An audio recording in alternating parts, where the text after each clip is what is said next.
कि बार बार भड़काऊ भाषण दिए जाते हैं, हर चुनाव में दिए जाते हैं। वो रामजादा बनाम डैश ज्यादा से लेकर गोली मारो डैश को बार बार ये बात होती है, बचकर निकल जाते हैं, कुछ नहीं होता। पहले तो मोदी जी फिर भी कह देते थे कि मैं मन से माफ नहीं करूंगा, लेकिन अब तो सन्नाटा पसर जाता है। तो आज मैं ये कहना चाहती हूं कि एक प्रिवेंटिव लेजिस्लेशन क्यों नहीं लाया जाता है। Prevention is better than cure.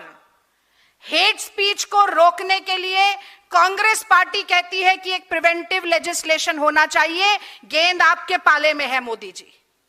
और मैं जानना चाहती हूं कि मुखिया मुख सो चाहिए खान पान सब एक, पाले पोसे सकल अंग तुलसी सहित विवेक। इसका लेश मात्र भी आप आत्मसात करते हुए, अपने आचरण में दिखाते हुए एक प्रिवेंटिव लेजिस्लेशन लाइए, ताकि जब आप भाषण दें, आपके नेता मंत्री संतरी भाषण दें, सनातन संस्था जैसे तमाम संगठनों में भाषण हो, तो ये हिंदू मुसलमान, हिंदुस्तान पाकिस्तान, नफरत, हिंसा, ये शब्द ही इस्तेमाल ना हो।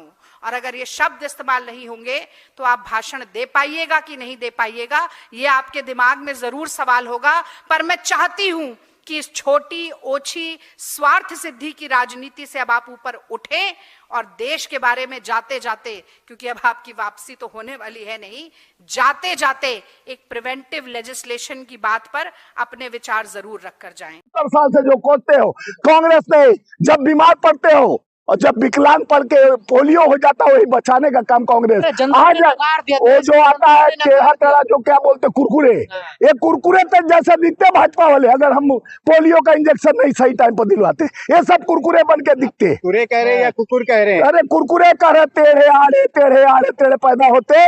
और हम तो प्रचार नहीं किए, और बीच में इसमें लगा हुआ है जो हैजा का जो इंजेक्शन जो 54 वाला लगा हुआ, ये हम लोग प्रोपेगेंडा एजेंडा नहीं बनाते। नकार दिया ना आपको, जनता नकारा इनके झूठ के विचारों। एक आया था अन्ना हजारे, टोपी पहनकर सबको टोपी पहना के चला गया, उससे उत्पत्ति हुई आप पार्टी का।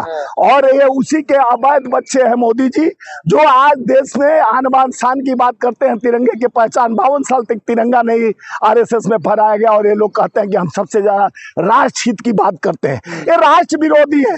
ये इनके गोदी मीडिया जो भाड़ मंडली बनकर इनका नारे लग रहे हैं, देश के गद्दारों को, गोलीबार सालों को आज कांग्रेस मुख्यालय के बाद लगे नारे, तो यही गाली देते हैं। इनका भाषा यही है, इनका जाकी रही भावना जैसी हरी मूरत देखे तिन तैसी। इनके भाषा में अपराध है, इनके आवाज में अब अपराध है, इनके विचार में अपराध है, क्योंकि ये देश के नहीं है। इनकी ताकत जो है सामंतवादी ताकत है। इनकी ताकत यह है कि बटोगे तो कटोगे। हम जोड़ने में विश्वास करते हैं, हम एकता में, अखंडता में विश्वास करते हैं। हम देश को एक समृद्ध और एक समृद्धि देश बनाना चाहते हैं। हम एक सूत्र में पिरोना चाहते हैं। ये बांटने का कोशिश करते हैं, धर्म और जाति के नाम पर हम जोड़ने का काम करते हैं। हम लोकतंत्र का कसम खाते हैं, संविधान का कसम खाते हैं। ये मंदिर मस्जिद में हमको बांट कर, जिस तरह से धर्म में बांट कर अलग अलग करते हैं, तो इनका विचारधारा मेरे विचारधारा से अलग है। हम देश के लिए, हम देश मजबूत है, धर्म का मजाक नहीं सिखाता। आपस में बैठ रखना, हिंदी है, हम हिंदुस्तान, हमारा सारे जहां से अच्छा हिंदुस्तान। कि बार बार भड़काऊ भाषण दिए जाते हैं, हर चुनाव में दिए जाते हैं। वो रामजादा बनाम डैश ज्यादा से लेकर गोली मारो डैश को बार बार ये बात होती है, बचकर निकल जाते हैं, कुछ नहीं होता। पहले तो मोदी जी फिर भी कह देते थे कि मैं मन से माफ नहीं करूंगा, लेकिन अब तो सन्नाटा पसर जाता है। तो आज मैं ये कहना चाहती हूं कि एक प्रिवेंटिव लेजिस्लेशन क्यों नहीं लाया जाता है। Prevention is better than cure. Hate speech को रोकने के लिए कांग्रेस पार्टी कहती है कि एक प्रिवेंटिव लेजिस्लेशन होना चाहिए। गेंद आपके पाले में है मोदी जी।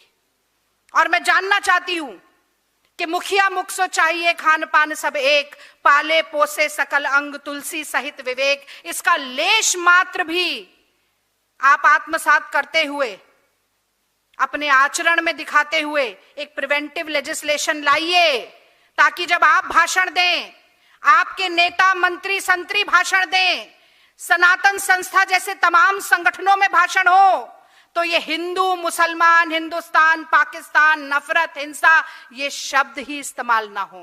और अगर ये शब्द इस्तेमाल नहीं होंगे तो आप भाषण दे पाइएगा कि नहीं दे पाइएगा, ये आपके दिमाग में जरूर सवाल होगा। पर मैं चाहती हूं कि इस छोटी ओछी स्वार्थ सिद्धि की राजनीति से अब आप ऊपर उठें और देश के बारे में जाते जाते, क्योंकि अब आपकी वापसी तो होने वाली है नहीं, जाते जाते एक प्रिवेंटिव लेजिस्लेशन की बात पर अपने विचार जरूर रखकर जाएं।